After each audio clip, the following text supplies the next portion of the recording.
ہندوستان کے سب سے well planned شہروں میں سے ایک شہر ہے بھوپال۔ اس شہر کو دوست محمد خان نے 17ویں صدی کے بعد میں بسایا تھا۔ اس شہر کی خوبصورتی میں چار چاند یہاں کی بیگموں نے لگایا، جنہوں نے اس شہر پر حکومت کی۔ یہ شہر پنڈت جواہر لال نہرو کو بہت پسند تھا، بہت ہی عزیز تھا۔ یہی وجہ ہے کہ مدھیہ پردیش بننے کے بعد یہ مدھیہ پردیش کی راجدھانی بنی۔ بیگموں اور نوابوں نے اس شہر کو سجایا، سنوارا اور ہمیشہ سنبھال کر رکھا۔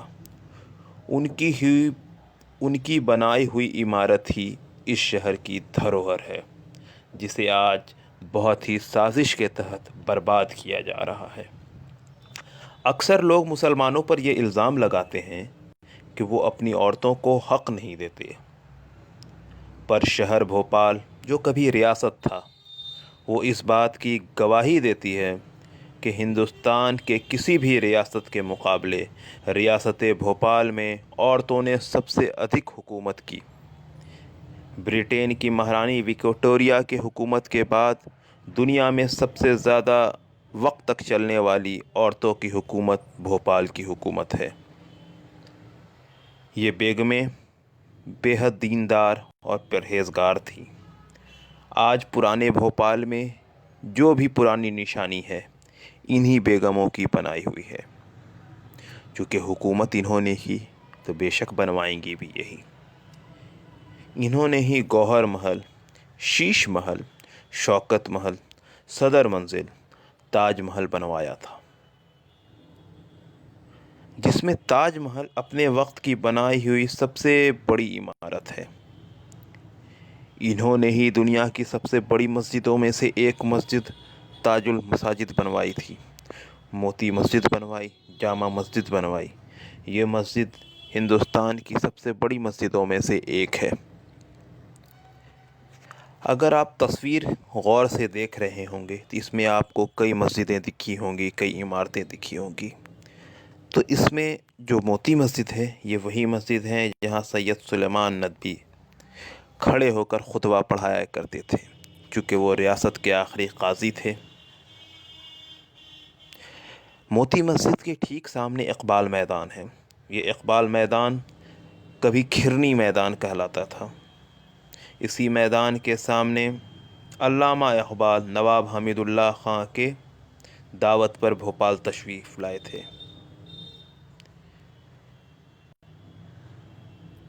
ان کی مہمان نوازی حمید اللہ خان نے کی تھی۔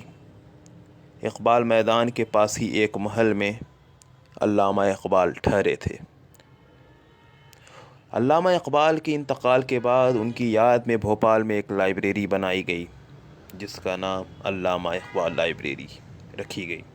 یہ پوری دنیا میں علامہ اقبال کے اوپر قائم ہونے والا پہلا انسٹیٹیوشن تھا۔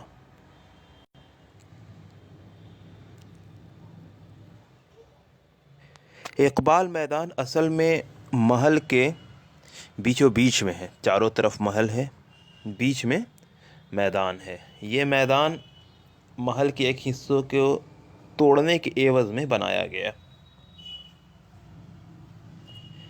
اسی میدان کے چاروں طرف محل ہیں جن کے نام ہیں گوہر محل، شیش محل، شوکت محل، صدر منزل وغیرہ۔ اور یہ ہر محل کسی نہ کسی مسجد سے ملتی ہے۔ ان تمام محلوں کے آس پاس 5-6 مسجدیں ہیں، اور ان کی خوبصورتی کا کیا کہنا، نہایت ہی خوبصورت۔ ویسے شہر بھوپال تو تالابوں کا شہر کہلاتا ہے کہ یہاں بہت تالاب، جسے عام طور پر لوگ جھیل بھی کہتے ہیں، ہے۔ لیکن اس کے ساتھ ساتھ بھوپال شہر مسجدوں کا شہر بھی ہے، جہاں تقریباً 500 سے زیادہ آباد مسجدیں ہیں، جو پھل پھول کے نام پہ ہے، جیسے کیلے والی مسجد، چمیلی والی مسجد، مسجد لال املی۔ تو یہ عام طور پر اس طرح کا نام آپ کو بالکل کہیں نہیں دکھے گا، لیکن بھوپال شہر میں مسجدوں کا نام اس طرح سے ہے۔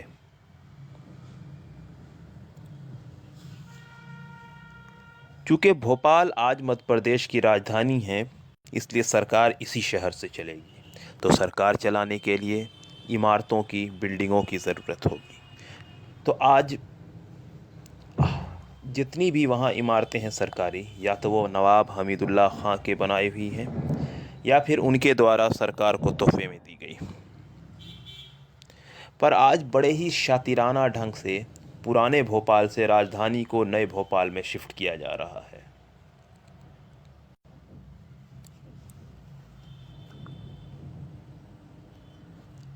اب تقریباً سارے سرکاری آفس، کورٹ کچہری، نگر نگم، RTO وغیرہ نئے شہر جو نیو سٹی کہلاتا وہاں بسا دیا گیا ہے۔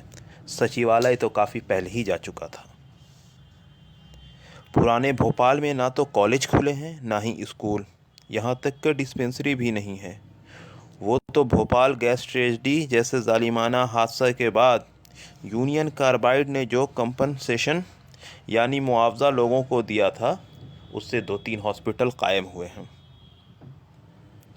ویسے کالج سے مجھے یاد آیا کہ بھوپال میں ایک بہت ہی مشہور کالج ہوا کرتا تھا جسے سیفیہ کالج کے نام سے جانا جاتا تھا۔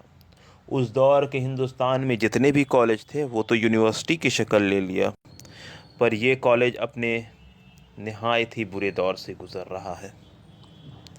کبھی اس کالج کی خوبی یہ ہوا کرتی تھی کہ یہاں جگہ کم پڑ جاتے تھے، اس وجہ کر شام اور رات میں کلاسز چلا کرتی تھی۔ ویسے بھوپال شہر میں، پرانے بھوپال میں ایک ہاسپٹل ہے جس کا نام ہے حمیدیہ ہاسپٹل، اور اسی میں ساتھ میں ایک میڈیکل کالج ہے جس کا نام ہے گاندھی میڈیکل کالج۔ پر یہ گاندھی میڈیکل کالج کی جگہ اس کا نام دوست محمد خان میڈیکل کالج ہونا چاہیے تھا، کیونکہ یہ پورا میڈیکل کالج فتح گڑھ قلعے کے اندر ہے، اور فتح گڑھ قلعے کو دوست محمد خان نے بسایا تھا۔ دوست محمد خان کی قبر اسی قلعے کے اندر ہے جو آج اس ہاسپٹل کے اندر ہو گیا۔ اور بھوپال ایک چھوٹے سے گاؤں کو عالیشان بھوپال ریاست بنانے کی کہانی اسی فتح گڑھ قلعے سے شروع ہوتی ہے۔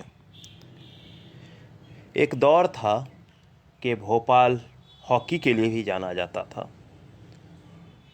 ہندوستان نے وہ بھی وقت دیکھا ہے جب پوری انڈین ٹیم میں آدھے سے زیادہ کھلاڑی بھوپال سے ہوا کرتے تھے، پر لوگوں کے لاپرواہی اور سست پن کی وجہ کر اور سرکار اور سرکاری عملے کی سازش کی وجہ کر بھوپال اپنی پرانی لیگیسی لگاتار کھوتے جا رہی ہے۔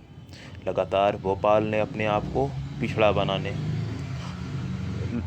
لگاتار اپنے آپ کو پچھڑا بنانا شروع کر دیا ہے۔ تو ضرورت اس بات کی ہے کہ لوگ اپنے اتہاس سے سبق لیں اور بھوپال کو واپس اسی وقار پر پہنچائیں جس کا بھوپال مستحق ہے۔